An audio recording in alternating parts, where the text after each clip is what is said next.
U.S. stocks closed modestly lower on the last trading day of 2023, capping a robust year-end rally as investors eyed easier monetary policy in 2024.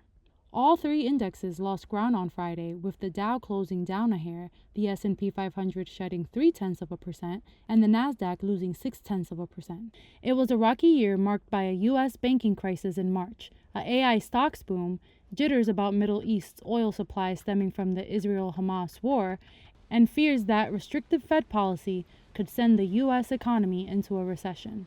The year-end rally was marked by investor hopes that the Federal Reserve will cut interest rates in the first half of 2024, after a rate hike campaign that helped bring down inflation to the central bank's 2% target. Jay Hatfield, portfolio manager at Infrastructure Capital Advisors, thinks that 2024 will be the year of interest rate cuts and sees the potential for investment in new areas of the market. This year is going to be the year of the global rate cut. And importantly, it's not just the US. Europe is probably going to cut first. They're in a recession already.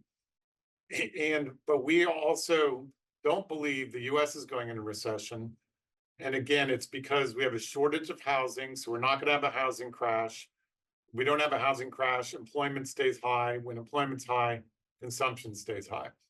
So we're very bullish about both stocks and bonds. And in terms of sectors, we would focus on financials broadly defined. So that includes preferred stocks.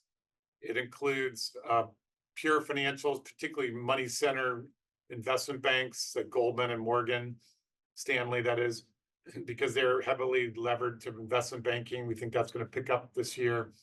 And then also REITs, particularly REITs that have been sold during the pandemic, like office REITs, retail REITs, because we think that's been overdone. So we think those stocks will outperform, but if we're right about our target, tech should do well. Really, all stocks should do well in bonds. So it should be kind of the opposite of 2022, where everything went down. Among company movers, Uber Technologies fell 2.5% and Lyft lost 3.5%, following a report that Nomura downgraded the ride-sharing platforms. Markets will be closed on Monday, January 1st for New Year's Day.